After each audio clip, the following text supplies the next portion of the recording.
قال الله تبارك وتعالى في كلامه المجيد: أعوذ بالله من الشيطان الرجيم. بسم الله الرحمن الرحيم. فأتبع سببا حتى إذا بلغ مغرب الشمس وجدها تغرب في عين حمية ووجد عندها قوما قلنا يا ذا القرنين إما أن تعذب وإما أن تتخذ فيهم حسنا قال أما من ظلم فسوف نعذبه ثم يرد إلى ربه فيعذبه عذابا نكرا وأما من آمن وعمل صالحا فله جزاء الحسنى وسنقول له من أمرنا يسرا. قال ابن عباس رضي الله تعالى عنه: فأتبع سببا يعني بالسبب المنزل. اب مفسر رحمت اللہ علیہ قصہ ذوالقرنین میں ان آیات مبارک کی تفصیل فرماتی ہیں کہ فأتبع سببا. حضرت ابن عباس فرماتی ہیں کہ اللہ نے جو ان کو وسائل عطا فرمائے تھے اس کو استعمال کرتے ہوئے آپ منزل کی طرف چلیں. وقال مجاہد: فأتبع سببا منزلا وطریقا ما بین المشرق والمغرب. اللہ نے جو اس کو وسائل مہیا فرما دیے تھے مشرق اور مغرب تک پہنچنے تھے. وفی روایت ان المجاہد سببا معنی طرفی الارض کہ اللہ تبارک و تعالی نے ان کو مغرب الشمس تک پہنچانے کا ذریعہ اور مشرق الشمس تک پہنچانے کا ذریعہ عطا فرمایا. وقال قتادہ: اتبع منازل الارض ومعالمها فاتبع سببا کمانا کہ آپ ان علامات ان نشانیوں کو جانتے ہوئے چل پڑے کہ یہ مشرق جانے ہیں یہ مغرب. وقال الضحاک: فاتبع سببا المنازل. وقال سعید بن جبیر في قوله فاتبع سببا قال علما. وهكذا قال عكرمة وعبيد بن يعلى والسدي. وقال مطر معالم وآثار كانت قبل ذلك کہ جو علامات تھیں سفر کی جو راستے تھے اللہ نے حضرت خضر کو حضرت ذوالقرنین کو بھی عطا فرمائے تو انہوں نے ان علامات اور وسائل کو استعمال فرمایا. اس لیے علماء فرماتے ہیں کہ اسباب پہ عمل کرنا جو ہے یہ بھی اللہ کا حکم ہے کیونکہ اسباب جو ہیں وہ اللہ نے پیدا فرمائے. اب ایک آدمی کو پیاس لگی ہے یہ معنی نہیں کہ وہ کہے کہ بس خود بخود نہیں پانی استعمال کرو اور توکل اللہ سے کرو. بھوک لگی ہے کھانا کھائے گا تجارت کرو شادی کرو پھر اللہ سے اولاد مانگو. یہ تو نہیں شادی نہ کرے گا اللہ میاں مجھے بڑی سارے اولاد عطا فرما تو اللہ میں ایسے نہیں اولاد عطا فرمائے. تو اسباب پر عمل کرنا جو ہے یہ بھی شریعت ہے. یہ بالکل غلط بات ہوتی ہے کہ اسباب کو سب کچھ چھوڑ کے وہ بڑے اہل اللہ کا مقام ہوتا ہے وہ عام لوگوں کا حکم نہیں ہوتا. بات کو سمجھا. سرکار دو عالم کی خدمت میں رحمت دو جہاں کی خدمت میں صلی اللہ علیہ وسلم ایک آدمی نے اتنا ڈلا تھا سونے کا پیش کیا کہ حضور یہ میں صدقہ سمجھ. حضور صلی اللہ علیہ وسلم نے ہاتھ میں لیا اور غصے سے پھینکا. صحابہ فرماتے ہیں کہ اگر وہ اس شخص کو لگ جاتا تو زخمی ہو جاتا وہ بندہ. اتنی زور سے حضور نے غصے میں پھینکا. اور فرمایا ما بال اقوام کیسے لوگ کہ سب کچھ خیرات کر دیتی ہیں اور پھر لوگوں سے بھوک مانگتے. حضور ناراض ہو گئے کہ بھی خیرات کرتے ہو سب طریقے سے کرو. اسی لیے حضور صلی اللہ علیہ وسلم اپنے ایک بڑے محبوب صحابی کی وفات کے وقت تشریف لے گئے. ان کے علامات موت جو تھے وہ تقریباً طاری ہو رہے تھے. اندازہ تھا کہ بس ان قریب رخصت ہو جائیں گے۔ تو انہوں نے کہا کہ یا رسول اللہ میں چاہتا ہوں کہ میں اپنا مال جو ہے اللہ کے راستے میں خیرات کروں۔ حضور نے فرمایا کتنا مال خیرات کرنا چاہتے کہ یا رسول اللہ جمیع مالی، جو کچھ میرا ہے میں سب اللہ کے راستے میں ڈالنا۔ نہیں بالکل نہیں۔ اس نے کہا یا رسول اللہ نصف مالی، چلو میں آدھا خیرات کرنا چاہتا ہوں۔ بالکل۔ اس نے کہا یا رسول اللہ ثلث، تیسرا حصہ مال کا خیرات کرنا چاہتا ہوں۔ آپ نے فرمایا کر دو، لیکن وہ ثلث کثیر ہی ہے، ثلث بھی زیادہ ہے۔ آپ نے فرمایا یہ بات نہیں ہے کہ تم اپنے بچوں کو ان حال میں چھوڑ جاؤ کہ وہ لوگوں سے سوال کریں، بہتر ہے کہ اپنے بچوں کو غنی چھوڑو، کسی کے دروازے کے محتاج نہ۔ وہ حضور نے قبول نہیں فرمایا۔ اسی لیے بعد میں اس پہ صحابہ کا اتفاق ہے، فقہا کا اتفاق ہے کہ اگر آدمی اپنے مال میں وصیت کرنا چاہتا ہے تو ثلث سے زیادہ نہ کرے، تیسرے حصے سے زیادہ نہ کرے، بلکہ کم کرے تو بہتر ہے۔ یعنی وہ چاہتا ہے میں مدرسہ بنا دوں، میں مسجد بنا دوں، میں فلاں ایک کام کر جاؤں، تو اپنی جائیداد کا اندازہ لگائے۔ مثلا 30,000 ہے تو 10,000 سے زیادہ خیرات نہ کرے، 30,000 ورثہ کے لیے چھوڑ جائے۔ لیکن اب آپ دیکھیں کہ غزوہ جیش اسرا کے زمانے میں جب حضور پاک غزوہ پہ جا رہے تھے، تنگی کا زمانہ تھا، حضور نے چندے کا حکم دیا تو حضرت ابو بکر سارا کچھ لپیٹ کے لے آئے۔ سرکار تو عالم نے پوچھا بھی ماذا جئت یا ابا بکر، تم کیا لائے ہو؟ جو کچھ گھر میں تھا سب لے آیا ہو۔ آپ نے قبول فرما دیا۔ ابو بکر کو تو نہیں فرمایا کہ آدھا خیرات کرو یا تیسرا حصہ خیرات کرو، کیونکہ مقام ابو بکر تھا، مقام صدیق تھا کہ سب کچھ لٹا کے بھی راضی رہے گا۔ اس کے دماغ میں بھی کبھی اللہ کی ناشکری نہیں آ سکتی، یہ ہر حال میں راضی۔ تو وہاں اللہ، اس لیے بعض اولیاء اللہ کے بارے میں آپ پڑھتے ہیں نا کہ دنیا چھوڑ دی، محل چھوڑ دیے، گھر چھوڑ دیے، بادشاہوں کی اولاد تھی، شہزادے تھے، حضرت ابراہیم ابن ادم خود بادشاہ تھے، سب کچھ چھوڑ کے تیاگ کے جا کے پہاڑوں میں بیٹھ گئے، اپنا اللہ اللہ کرتے رہے۔ یہ ہر بندے کا حکم نہیں ہوتا، اور نہ ہر بندے کا یہ مقام ہوتا۔ شریعت کا حکم جو عام چلے گا وہ یہی ہے کہ اسباب پہ عمل کرو، اور توکل جو ہے وہ اللہ کی ذات پہ رکھو، کہ ہر آدمی محنت کا، مزدوری والا مزدوری کرے، تجارت والا تجارت کرے، کاروبار والا کاروبار کرے، علم والا علم حاصل کرے، طالب العلم ہے محنت کرے۔ یہ نہیں ہے کہ جی سارا سال تو پڑھے نہیں اور پھر کہے کہ بس ٹھیک ہے جی آپ دعا کریں۔ یہ واقعات ہوتے ہیں کبھی کبھی، لیکن وہ خال خال واقعات ہوتے ہیں یا کسی بزرگ کی کرامت ہوتی۔ مجھے خود واقعہ سنایا، ہمارے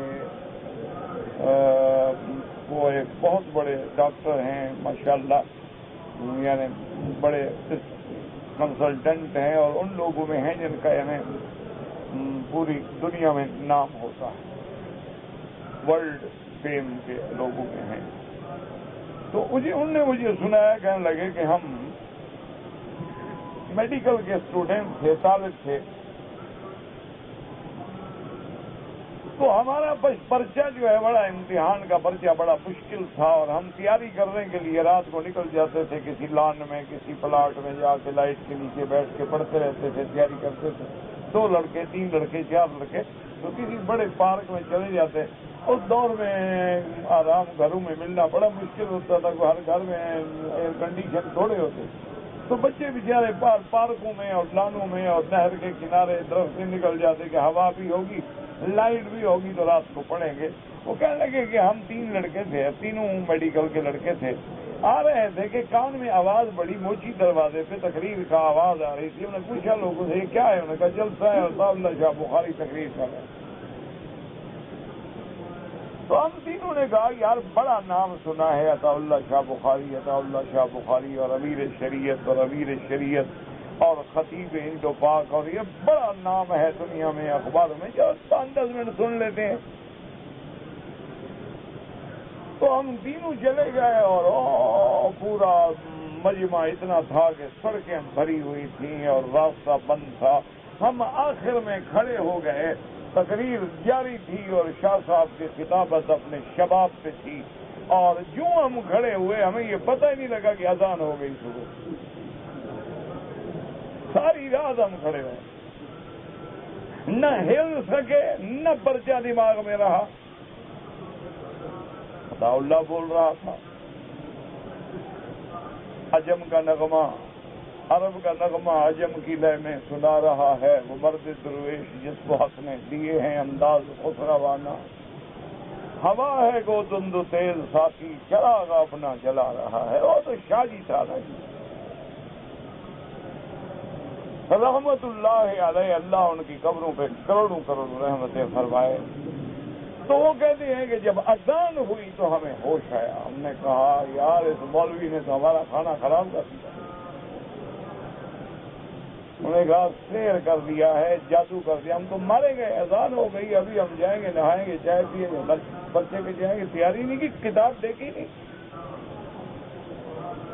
جلدی سے ہم نے وضو کیا، ہم نے کہا یار اب جماعت تو نہ چھوڑو۔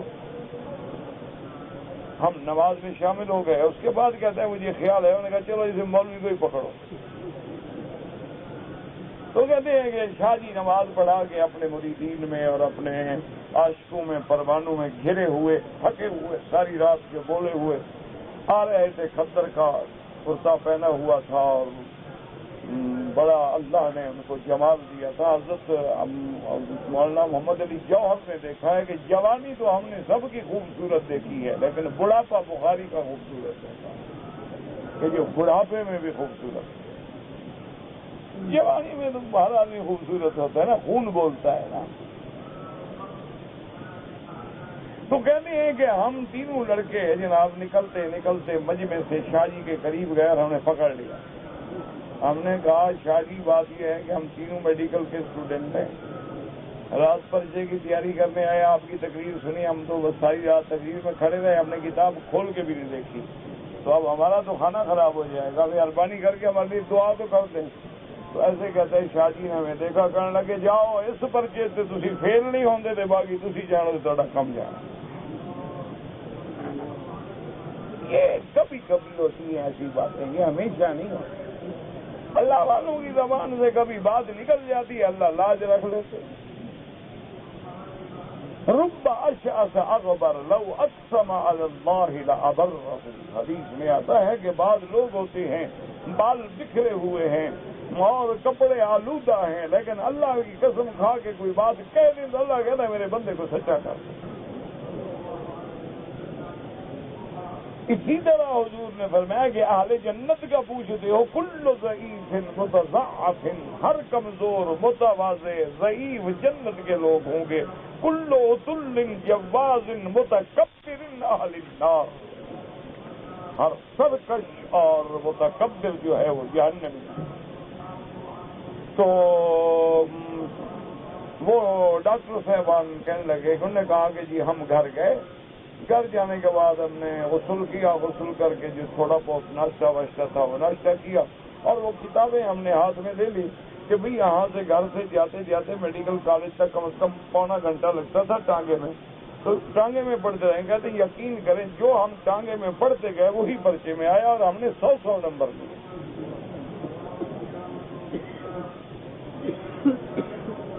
کہنے لگا وہ دن اور آج کا دن بھی ہمیں تو شاہ جی نہیں بھولتے، لوگوں کو بھول جائے۔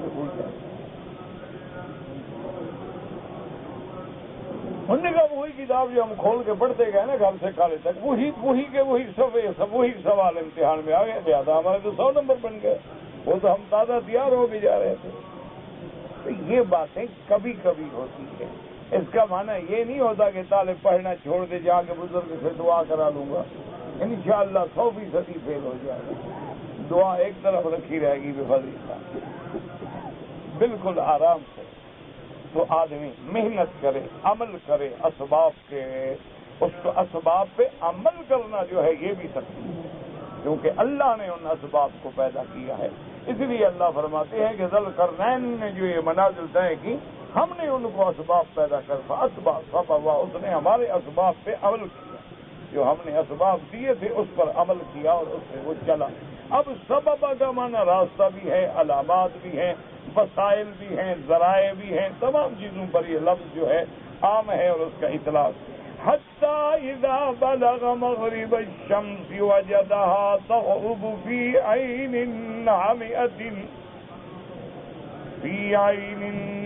حمئة ووجد عندها قوما قلنا يا ذا القرنين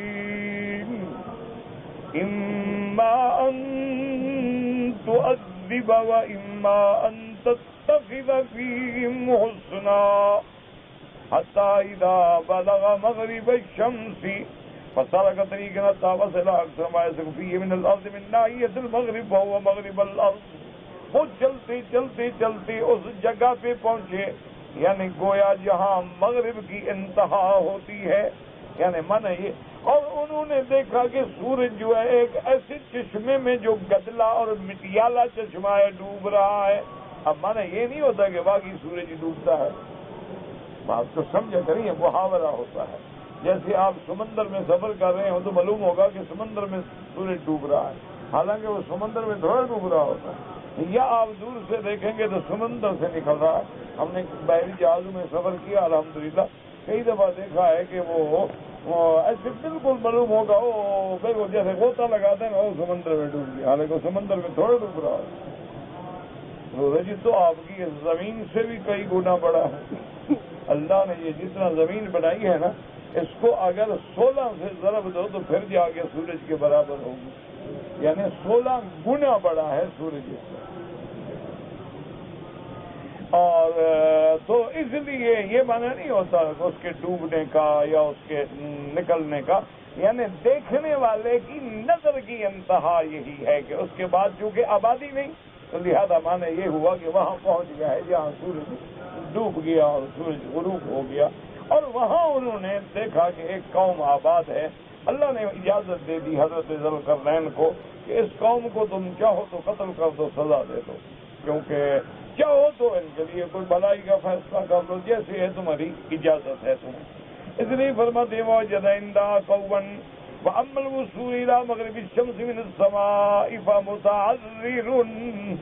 اب مفسر رحمۃ اللہ علیہ فرماتی ہیں کہ اس کا معنی یہ نہیں ہوتا کہ آسمانوں میں جو مقام ہے مغرب الشمس کا وہاں بھی پہنچے، کیونکہ آسمانوں میں تو کوئی جا ہی نہیں سکتا۔ لا تفتح لهم ابواب السماء ولا يدخلون الجنة حتى يلج الجمل في سم الخياط۔ اللہ نے فرمایا کسی کے لیے آسمان کے دروازے نہیں کھل سکتے اور نہ کافر کبھی جنت میں داخل ہوں گے۔ تو یہ یاد رکھو، یہ کہتے ہیں چاند پہ پہنچ گیا، تو چاند آسمانوں پہ نہیں ہے۔ ایک بات ہمیشہ یاد رکھیں، یہ لوگوں کو غلطی ہوتی ہے، ایسے پھر مولوی کہتے ہیں دیکھو جی جھوٹ بولتے ہیں، وہ واقعہ تھا ٹی وی پہ دکھاتے دیکھو جی اور سامنے آپ کے چاند پہ اترا کہتے ہیں دیکھو مولوی کتنا بڑا جھوٹ ہے۔ ہم سامنے دکھا رہے ہیں، وہاں سے مٹی لائے پتھر لائے، تمہارے سامنے ساری دنیا مشاہدہ کر رہی ہے، مولوی نہیں مانتا، کو عقل کی بات۔ اصل وجہ یہ ہے کہ مولوی کا علم جو ہے نا وہ گھڑے تک ہوتا ہے، جیسے گھڑے کی مچھلی ہو نا، وہ سمجھتی ہے کہ دریا یہی ہے، اس کو وہاں سے نکال کے دریا میں ڈالو تو پھر پتہ لگے نا کہ دریا کیا ہے۔ اس لیے ہمیشہ یاد رکھے کہ یہ چاند وغیرہ جو ہے یہ تو آسمان سے بہت نیچے ہے، اور اقرب قرۃ الی الارض، زمین سے سب سے زیادہ قریب ترین اگر کوئی سیارہ ہے تو قمر ہے، چاند ہے، باقی تو اس سے بہت دور ہے۔ تو اسی لیے حضرت ابن عباس رضی اللہ تعالی عنہ نے اپنے قول میں یہ مسئلہ حل کر دیا، فرمایا کہ قنادیل معلقۃ، کہ ایسے یہ ایسے ہیں کہ جیسے آپ سورج اپنا کوئی گیس لٹکا دیتے ہیں نا، ایسے اللہ نے لٹکائے ہوئے ہیں روشن کرنے کے لیے، اور ان کے باقاعدہ ان کے اوپر جو ہیں ڈوریاں ہیں نور کی، اور وہ ڈوریاں جو ہیں ملائکہ کے ہاتھ میں ہیں، اور جب قیامت ہوگی ملائکہ چھوڑ دیں گے ادھر گواہ کے منتصرف جڑ جائیں گے، جیسے تصویر ٹوٹے اور دانے گر جاتے ہیں، اس طرح پھر تارے جو ہیں یہ ساری چیزیں جو ہیں گر جائیں گی۔ تو یہ آسمانوں میں نہیں ہے، آسمانوں پہ جانا منع ہے، آسمان میں کوئی اللہ کے حکم کے بغیر داخل نہیں ہو سکتا. باقی چاند پہ مریخ ہے، زہرہ ہے، عطارد ہے، مشتری ہے، یہ سیارات ہیں، یہ ابراج ہیں، بروج. اور دوسری ایک بات یاد رکھیں، ایک آسمان ہے اور ایک فلک ہے. فلک اور چیز ہے، آسمان اور چیز ہے. کل فی فلک یسبحون. یہ تارے، یہ سارے سیارات یہ فلک میں ہیں، یہ آسمان میں نہیں ہیں. اب آسمان کی اللہ نے زینت بنائی ہوئی ہے.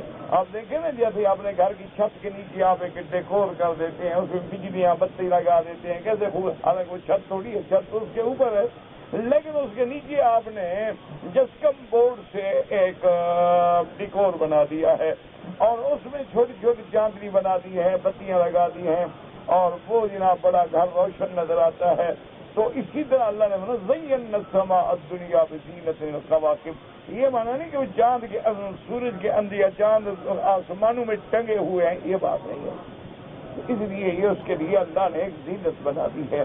تو ان پہ پہنچنا جو ہے اس میں کوئی اشکال نہیں ہوتا ہے. اور پھر ان باتوں کا تو وہ لوگ سوچیں جو مسلمان نہ ہو، جن کا اللہ رسول پہ ایمان ہے. ہمارے لیے تو کوئی مسئلہ ہی نہیں ہے. یہ تو اتنی ترقیوں کے بعد اور بلین ڈالر بلکہ اس سے بھی زیادہ تباہ کرنے کے بعد پہنچ رہے ہیں چاند پہ. اور کملی والے نے تو بغیر کسی سپیس کے، بغیر کسی اسٹیشن کے، بغیر کسی مواصلات کے، بغیر کسی صواريخ کے اشارہ کیا اور چاند دو ٹکڑے ہو.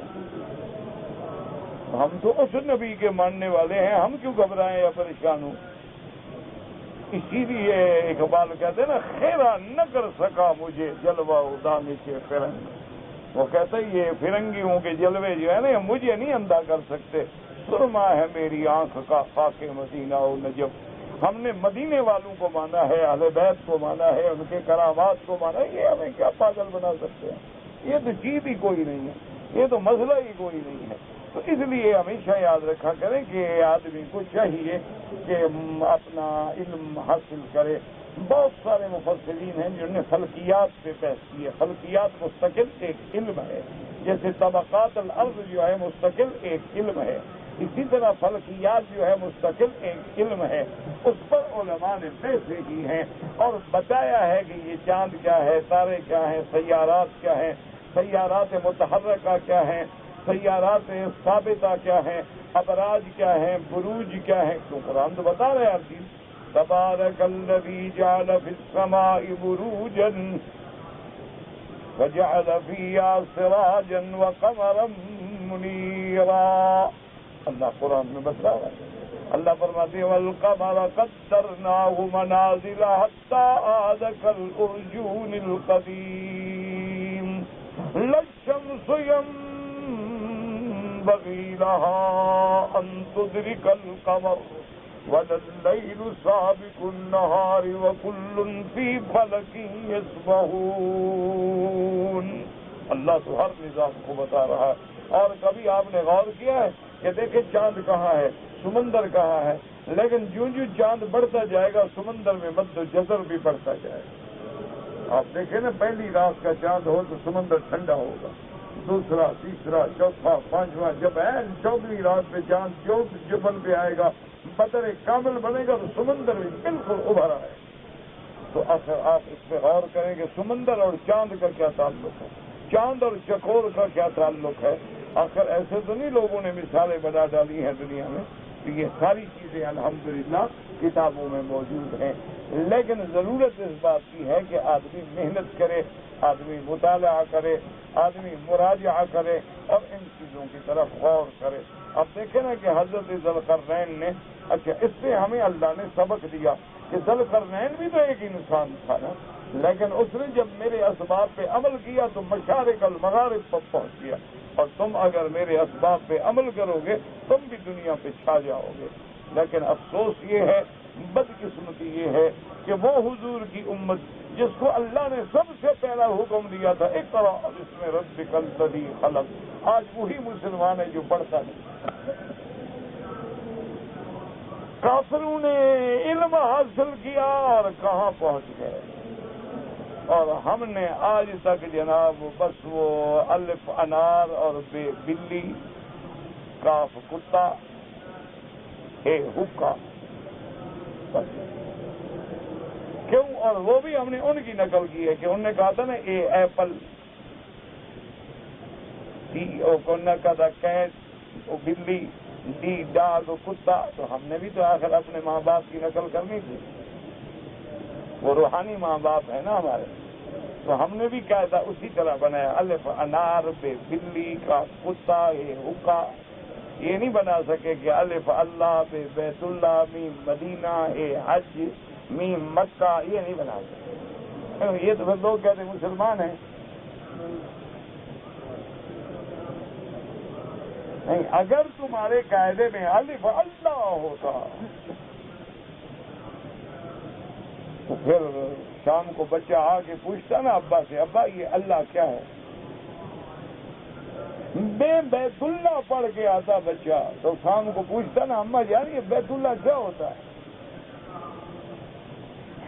حج پڑھ کے آتا تو پوچھتا نہیں حج کیا ہوگا، کہ بابا تمہیں نہیں آتا، بابے سے پوچھیں گے، مولوی سے پوچھیں گے، تو اس کو تو قاعدہ ختم کرتے کرتے تمہارا بچہ جو ہے پورے دین کو سمجھ جاتا ہے، لیکن ہم نے تو وہی قاعدہ پڑھایا ہے نا ماشاءاللہ، جس میں لو ہو، ڈیٹ ہو، جس میں مارننگ ہو، ایوننگ ہو، جس میں وہی بالکل، یعنی بلکہ بعض مسلمان تو منہ بھی ٹیڑھا کر کے بولتے ہیں کہ پتہ لگے بالکل ہی انگریز کا بیٹا ہے، انا للہ و انا الیہ راجعون۔ بھائی انگریزی بولتے ہو لاکھ دفعہ بولو، اپنے منہ کو تو گندا نہ کرو۔ کتنی بڑی بڑی قومیں ہیں انگریزی جانتے ہیں نہیں بولتے، وہ کہتے ہیں ہماری اپنی زبان ہے ہم کیوں بولیں، اور جانتے ہیں انگریزی بہترین بول سکتے ہیں نہیں بولتے، کہتے ہیں نہیں ہماری اپنی قومی زبان ہے ہم کیوں بولیں۔ ایک ہم ہیں جناب کہ ہر چیز بگاڑ لی، لباس بھی ختم، زبان بھی ختم، کلچر بھی ختم، ثقافت بھی ختم، اخلاق بھی ختم، کردار بھی ختم، صورت بھی ختم، سیرت بھی ختم، بالکل صرف نام کا فرق ہے، صرف نام بدل دو، محمد مکی کے بجائے کو کلر ملر رکھ لو تو فرق نہیں پڑے گا، بس صرف نام بدلنے کی ضرورت ہے۔ لڑکی ان کی بھی اسکرٹ پہنتی ہے، لڑکی ہماری بھی اسکرٹ پہنتی ہے، وہ بھی بازار میں پھرتی ہے، ہماری بھی بازار میں پھرتی ہے، ان کے گھر میں بھی فلم چلتی ہے، ہمارے گھر میں بھی فلم چلتی ہے، وہ بھی برگر کھاتے ہیں ہم بھی برگر کھاتے ہیں، وہ بھی پیزا کھاتے ہیں ہم بھی پیزا کھاتے ہیں، وہ بھی جمبو جٹ کے بپسی کے گلاس رکھتے ہیں، ہمارے پاس بھی 3-3 میٹر کے گلاس رکھے ہوئے ہیں، وہ سگار پیتے ہیں، ہمارے یہاں مینار کے برابر حقے رکھے ہوئے ہیں، ہم نے کون سا کام ہے جو نہیں کیا؟ نہیں، ایمان سے کہو خدا کے گھر میں کھڑے ہو، جھوٹ ہے؟ اگر یہ جھوٹ ہے تو چلو ٹھیک ہے جھوٹ،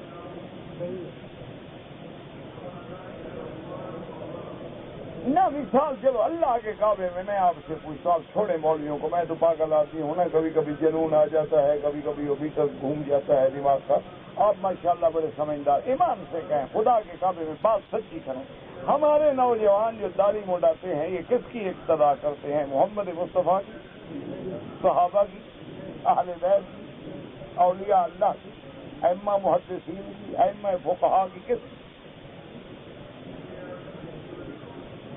آپ اللہ کے کعبے میں سچی بات کریں گے، داڑھی جو آپ منڈاتے ہیں تو آپ کس کی پیروی کر رہے ہیں؟ چھوڑے مولویوں کو، مولوی تو میرے جیسے پاگل ہیں تو ٹھیک، آپ مجھے سمجھا دیں کہ بھی آپ داڑھی روزانہ شیو کرتے ہیں، یہ کس کا طریقہ ہے؟ آپ بال الٹے رکھتے ہیں، یہ حضور کا طریقہ ہے؟ آپ پورے بازاروں میں ہر جگہ سر ننگا پھرتے ہیں، یہ محبوب محمد مصطفیٰ کا عمل ہے؟ ایک ٹھنڈے آپ جناب سگریٹ پینے کے بعد ہی حمام شریف تشریف لے جاتے ہیں، یہ کس کا عمل ہے؟ صحابہ کا؟ آپ کے کھانے جو ہیں وہ بغیر 7 اپ بغیر بپسی مرنڈے کے ہضم نہیں ہوتے، صحابہ کے پاس یہ ساری بوتلیں ہوتی تھیں، کس کی پیروی کر رہے ہیں آپ؟ آپ کے گھروں میں جو پردے ہیں، جو صوفہ سیٹ ہیں، جو فریج ہیں، جو ٹی ویاں ہیں، جو ٹیلی ویژن ہیں، جو انٹرنیٹ ہیں، جو سارا کس کی نقل ہے؟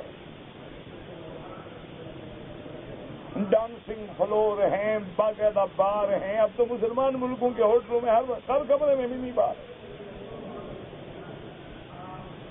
مسلمان ملکوں میں ہوٹلوں میں جاؤ، کمرہ کھولو، فریج ایک بھرا ہوا ہوگا. اچھا، وہ کیسا بدبخت سمجھدار ہے، بوتل پر قیمت بھی لکھی ہوگی، ریٹ بھی لکھا ہوگا، نام بھی لکھا ہوگا. کیونکہ کوئی مولوی چپ کر کے پینا چاہے تو ان کو منگوائے نہیں، پڑھ کے پی لے، پیسے رکھ دے. یہی ہوتا ہے نا، کوئی داڑھی کی آڑ میں بھی چھپ کے جرم کرتے ہیں نا، تو ان کو منگوائے تو شرم آئے گا نا. ٹیلی فون کرے پہلے کاؤنٹر پہ کہ جی مجھے ایک بوتل بھیجیں، اور دیکھیں گے کمرہ نمبر کیا ہے. یار نام تو مولوی صاحب کا لکھا ہوا ہے، یہ بوتل کیسے مانگ رہا ہے؟ تو اس طرح تو فریج کمرے میں رکھا ہوا ہے نا، اس سے نکالا پیا، اور اس کا کون ہے یار کو مولوی کے کمرے میں آیا ہوگا، پتہ ہے کوئی اور پی گیا، پتہ ہے مولوی نے پیا ہے، کوئی اور مہمان پی گیا، کیا پتہ، پردہ بھی رہ گیا نا. کتنے چالاک ہیں. مسلمان ملکوں کے ہوٹل میں بائبل موجود ہے، قرآن نہیں. اب مجھے بتائیں آپ کس کو خوش کر رہے ہیں؟ کیا ترجمہ آپ خود کر لیں.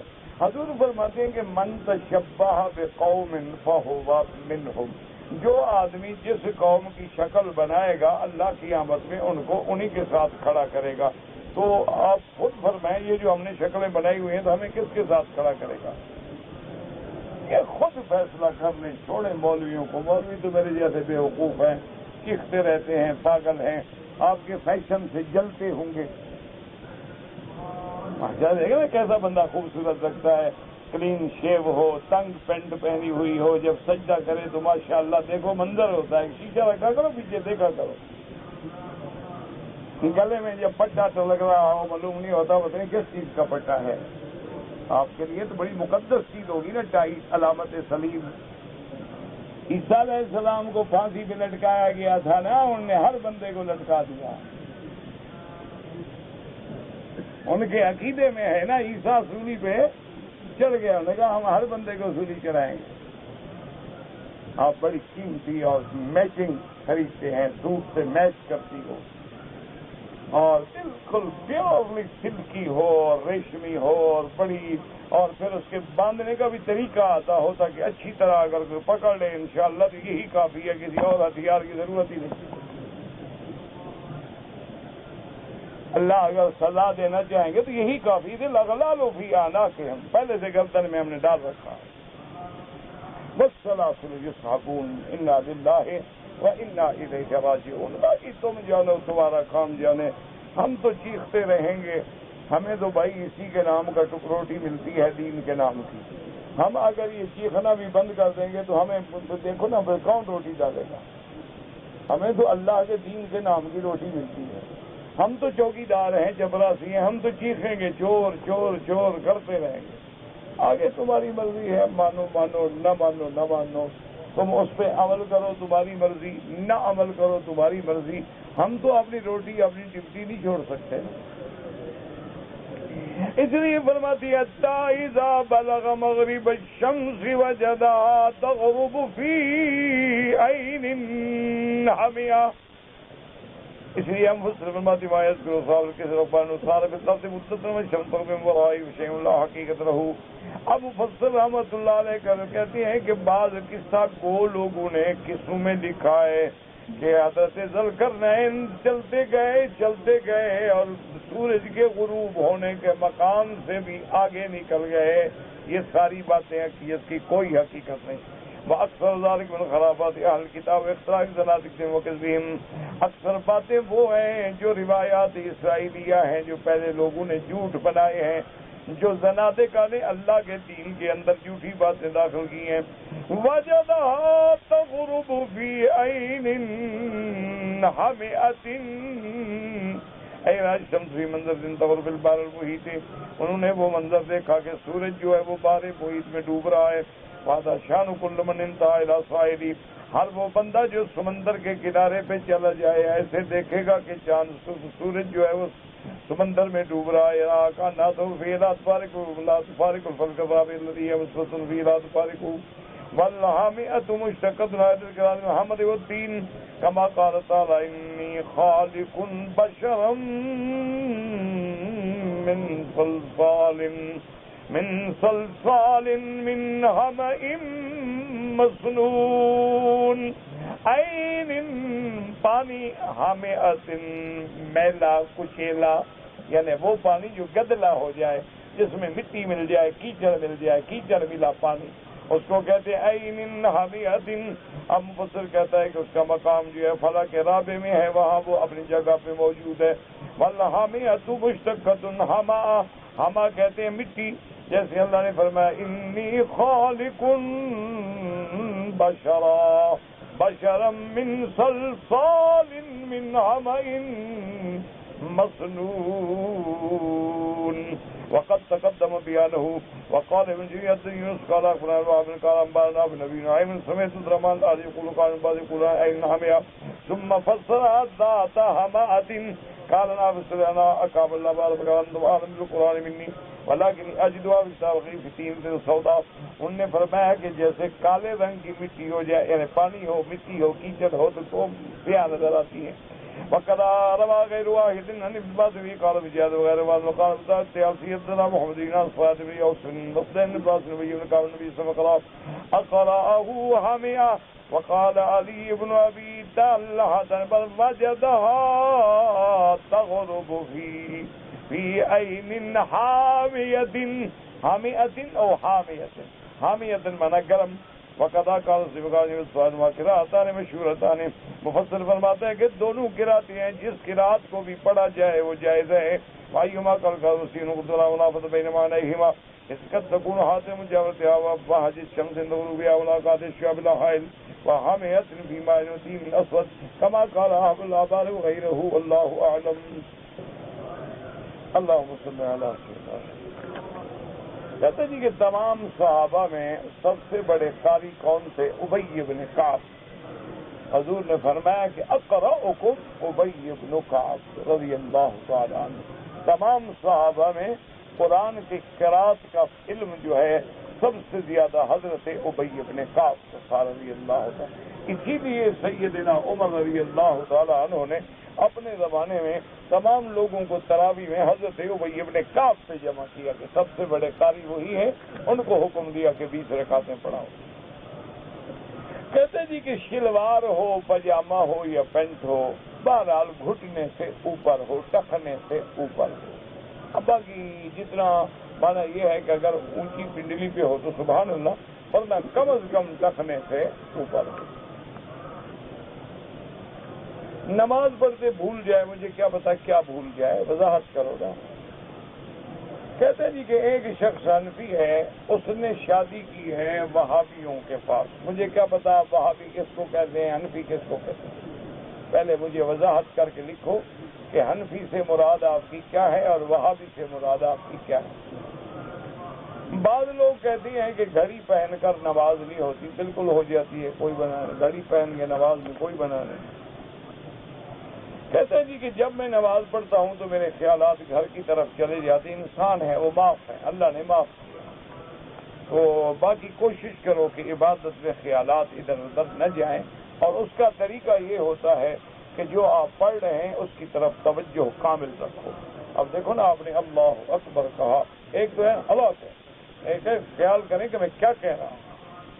اللہ اکبر سبحانک اللہم وبحمدک، تو جب ان پہ آپ کا تصور اور خیال جم جائے گا پھر ادھر ادھر خیال نہیں جائے، کیونکہ ہمیشہ قاعدہ ہے کہ بیک وقت دل میں دو خیال جمع نہیں ہو سکتے، تو آپ جب اپنا تعلق اللہ سے جوڑ لیں گے تو پھر غیر اللہ کا خیال تو خود بخود ختم ہوگا۔ جب آپ نے پاگلوں کی طرح کھڑے ہوئے اللہ پتہ ہی نہیں کیا ہے تو اب ادھر کا خیال آئے گا، اب ادھر کا خیال آئے گا۔ پہلے آپ اپنے آپ کو تو ارتکاز کریں نا، اپنی توجہ کو تو مرتکز کریں نا۔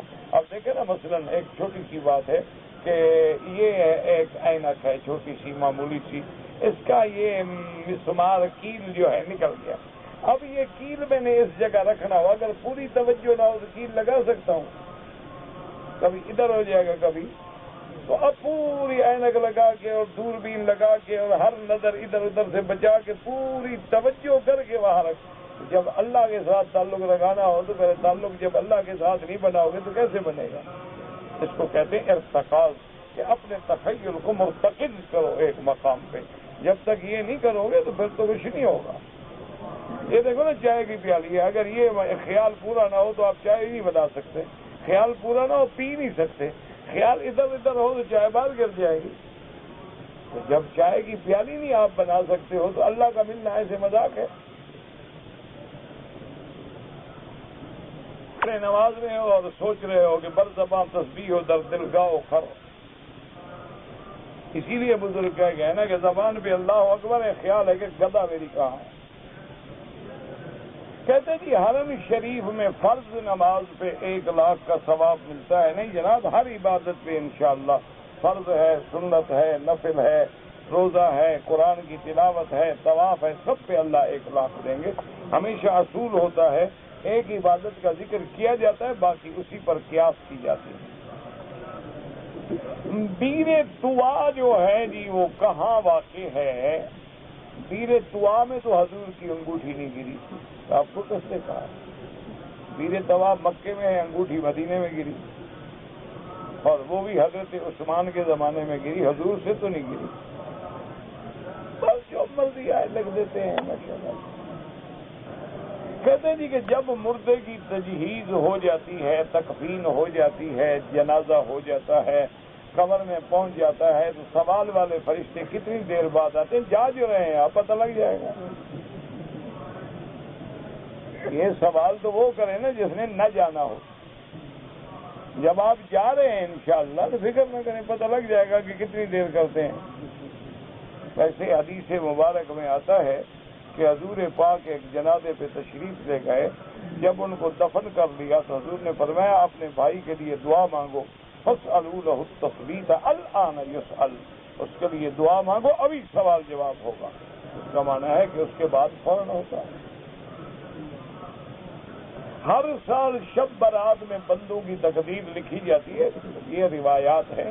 اصل بات ہے لیلۃ القدر میں، لیلۃ نصف شعبان میں صحیح روایت نہیں. جو لوگ حج کو آتے ہیں 4 مسلک پہ، اس سے باہر کوئی ہے ہی نہیں الحمدللہ. کہتے جی کہ امام شافعی رحمت اللہ علیہ کے مسلک پر اگر آدمی کا ہاتھ عورت کو لگے وضو ٹوٹ جاتے، ہاں ٹوٹ جاتے، حرم میں ہو یا خارج الحرم. امام شافعی کے نزدیک بڑا سخت مسئلہ ہے. وہ کہتے ہیں کہ بیوی کو بھی آسان، یعنی مس مر'a جو ہے وہ کہتے ہیں ناقض الوضو ہے. یہ تو شکر ہے کہ باقی امام کہتے ہیں کہ ناقض الوضو نہیں. ہاں اگر اس نے شہوتاً ہاتھ لگایا یا ہاتھ لگانے سے شہوت پیدا ہوئی اور مزی نکل گئی تو پھر وضو کرنا پڑے گا. ورنہ تو ایک روایت میں یہ بھی آتا ہے کہ حضور پاک نے اپنی امت پہ رحم فرمایا کہ کبھی وضو کر کے اپنی بیوی کو بوسہ دیا اور پھر وضو کے بغیر نماز سے چلے گئے. تو مانا وضو نہیں ٹوٹا. لیکن امام شافعی بڑے محتاط، وہ کہتے ہیں نہیں. اس لیے آپ دیکھیں نا انڈونیشیا اکثر شافعی ہوتے ہیں، تو بیچارے ہاتھوں پہ عورتیں دستانہ رکھتی ہیں تاکہ خدا نہ خواستہ کسی کو لگ جائے وضو نہ ٹوٹ جائے. مجھے سمجھ نہیں آیا آپ کا سوال کیا ہے. عقیدہ جہمی کیا ہے؟ جہمیہ کا عقیدہ دیکھ لیں، کتاب میں دیکھ لیں. مغرب کی نماز قضا پڑھے، اذان سے پہلے پڑھے یا بعد میں؟ اذان سے پہلے بھی مغرب ہوتی ہے. جب وقت نہیں ہوگا تو کیسے مغرب ہو؟ جب وقت ہو گیا پہلے ادا تو کرو. دوران صفا مروہ دوڑتے دوڑتے زخم، پاؤں پہ زخم آ گیا، خون نکلا، وضو کرنے گیا، وضو کیا، بند نہ ہو رہا تھا، احرام کی چادر سے پٹی پھاڑ کے وہاں باندھ دیا، ٹھیک ہے، کچھ بھی نہیں ہوتا، کوئی حادث نہیں. اگر ہم نے ایک عمرہ کر لیا، دوسرا عمرہ کرنا چاہتے ہیں تو کیا احرام کو دھونا ضروری ہے؟ کیوں عمرہ کرنے سے احرام پلید ہو جاتا ہے؟ برا کام کیا آپ نے کیا؟ اللہ کے بدلے دھونے کا کیا مطلب ہے؟ پلید ہو گیا، میلا ہو گیا، دھو ڈالو اور استعمال کرو. ہمارے ہاں کسی کا نام ہوتا ہے محمد رحمان رحیم، خالق کی غلط نام ہے. نہ خالق نام ہے، نہ عبد الرحمان، عبد الخالق، عبد الرحیم. کوئی بندہ خالق نہیں بن سکتا.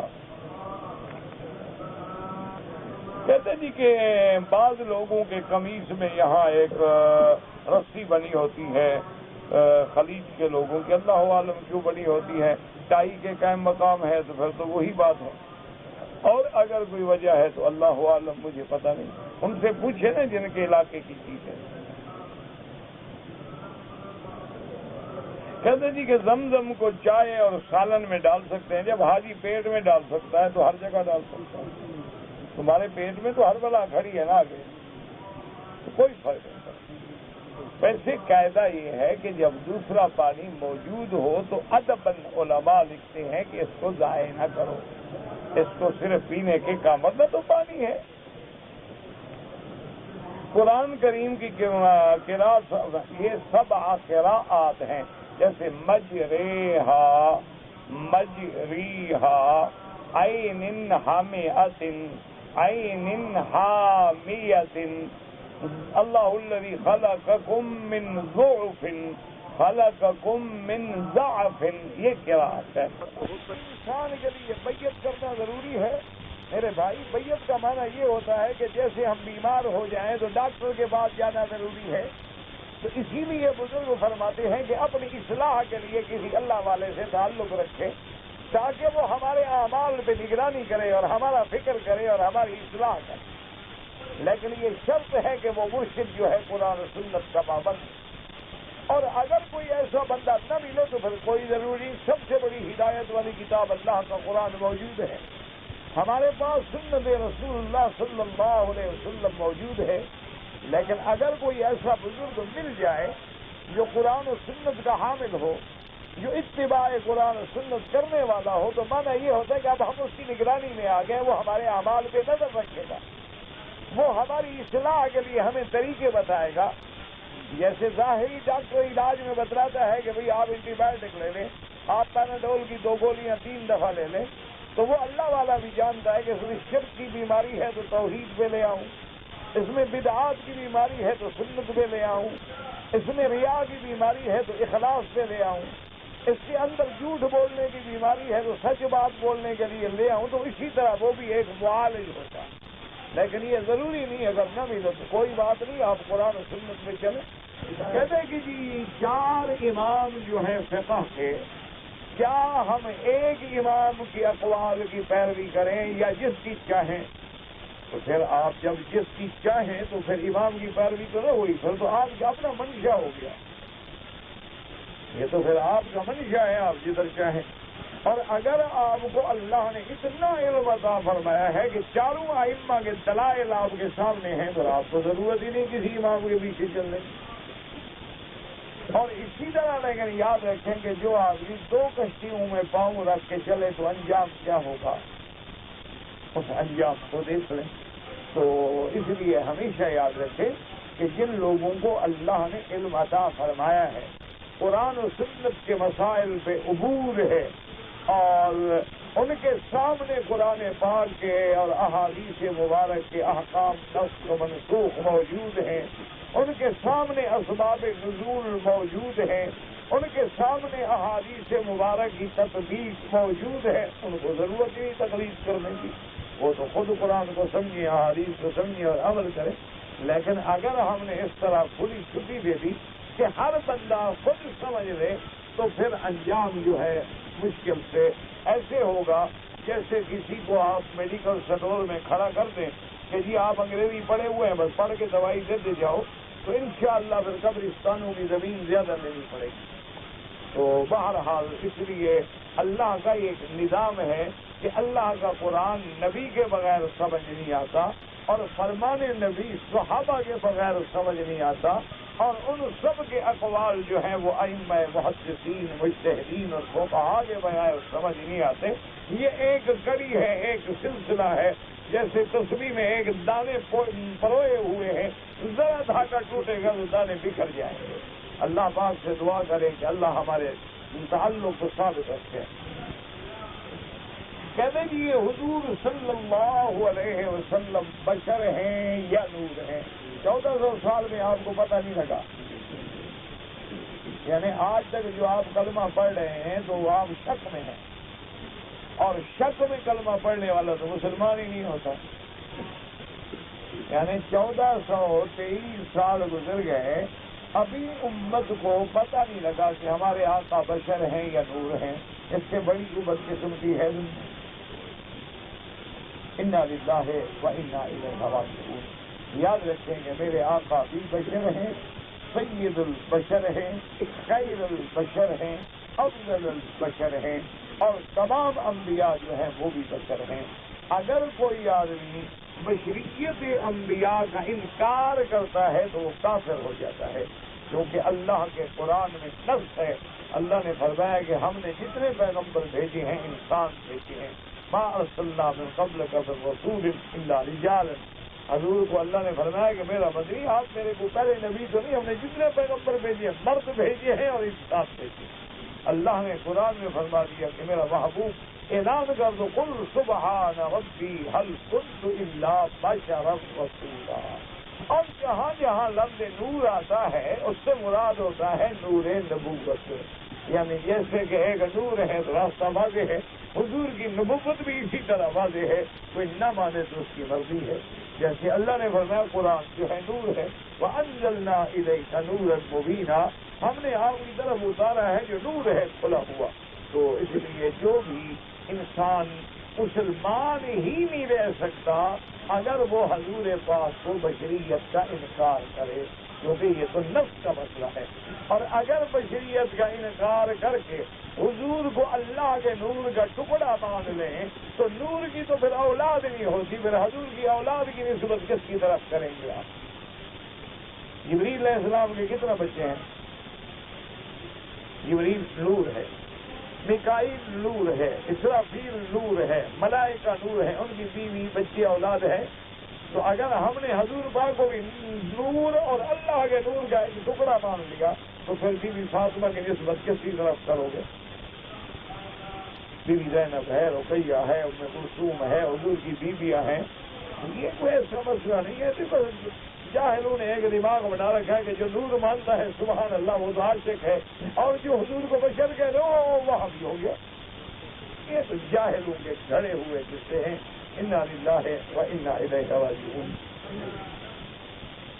کہتے جی کہ ہمارے ملک میں مکمل سودی نظام ہے، حتیٰ کہ ہم جو تنخواہیں لیتے ہیں وہ بھی سود والے نظام سے لیتے ہیں۔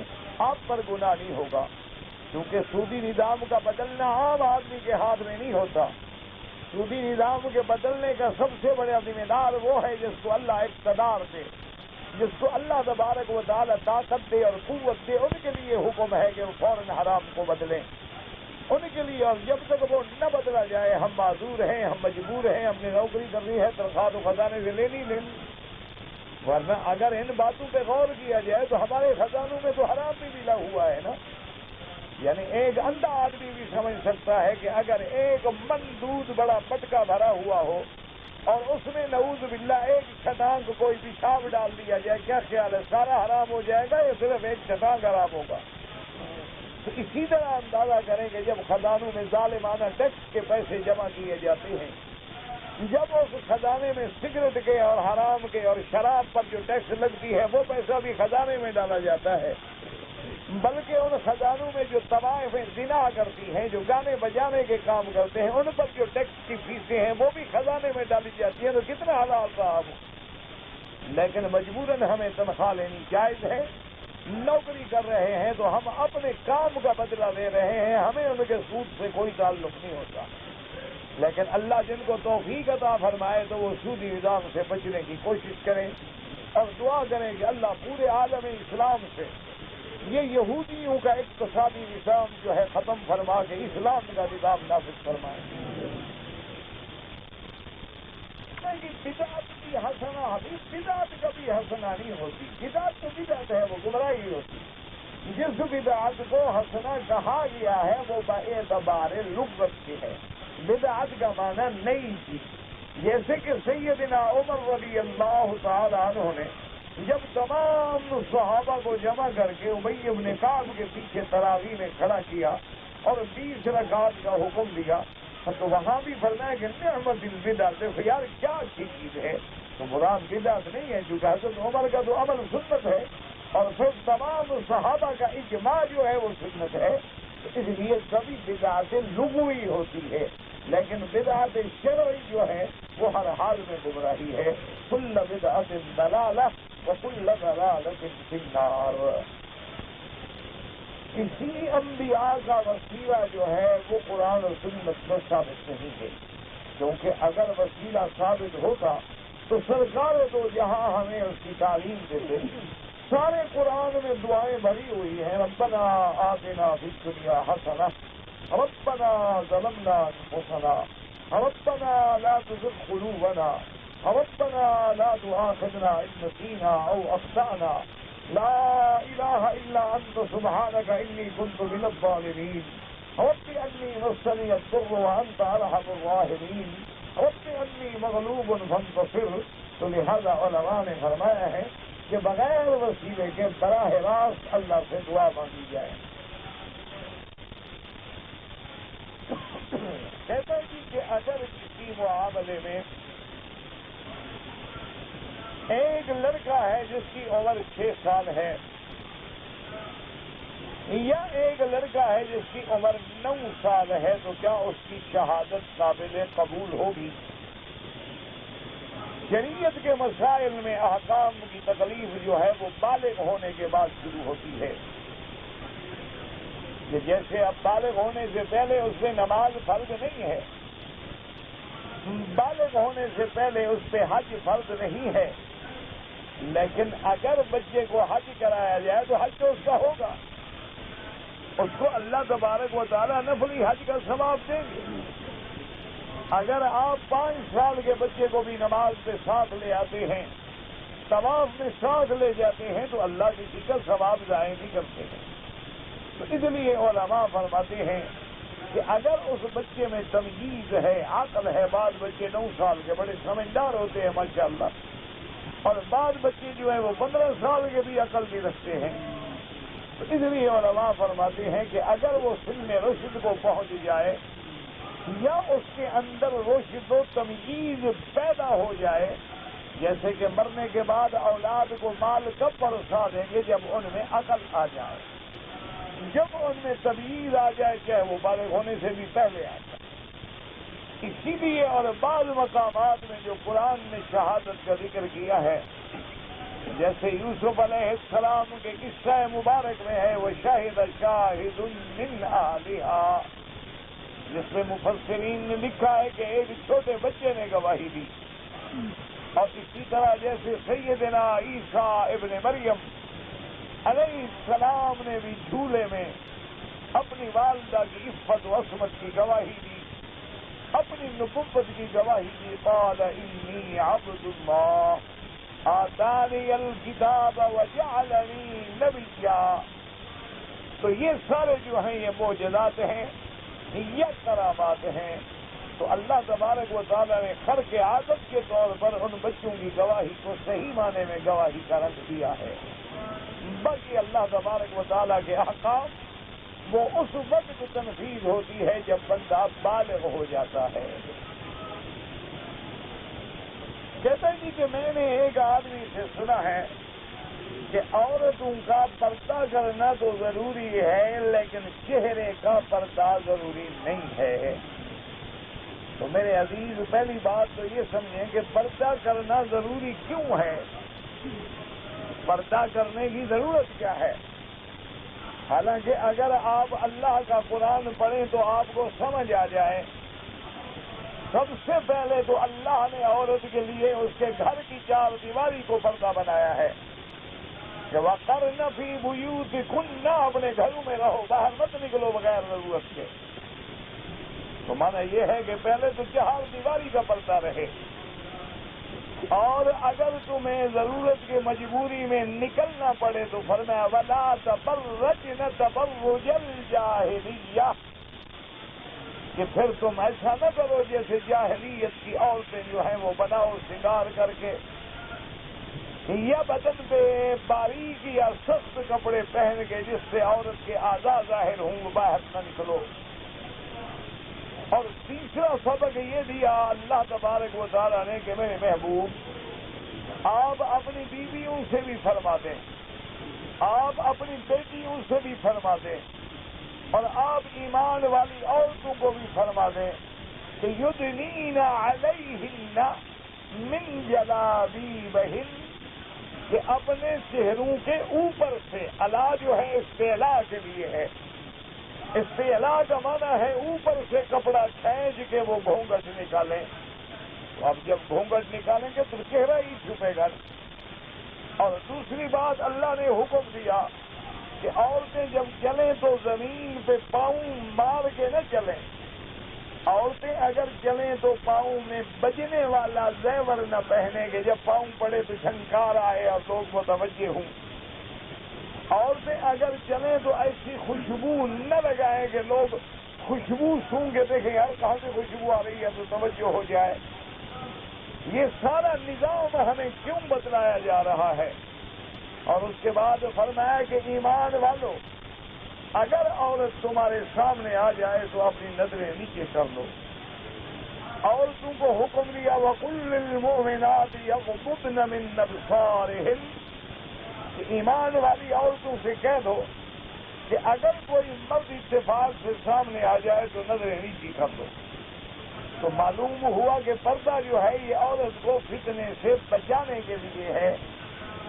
اور سب سے بڑا فتنہ جو آدمی کے چہرے میں ہوتا ہے، عورت کے چہرے میں ہوتا ہے، اس کا جمال، خوبصورتی، آنکھوں کا حسن، بالوں کا حسن، ہونٹوں کا حسن، چہرے کی گلائی، یہ ساری چیزیں فتنے میں ڈالنے والا تو چہرہ ہے. اگر چہرے کا پردہ نہ ہو تو پھر پشت کا پردہ کریں گے، یہ کیا عقل مندی کی بات ہے؟ تو اس لیے سمجھیں کہ چہرے کا پردہ بھی ضروری ہے. صرف یہ بات ہے کہ حالت نماز میں اگر عورت کا چہرہ کھلا ہے اور ہتھیلیاں کھلی ہیں تو نماز ہو جائے گی، کیونکہ نماز میں آدمی بندگی بھی ہے، بڑے سے بڑا بے حیا آدمی بھی عورت پہ نظر نہیں ڈالے گا. نماز پڑھتے ہوئے عورت بھی کسی غیر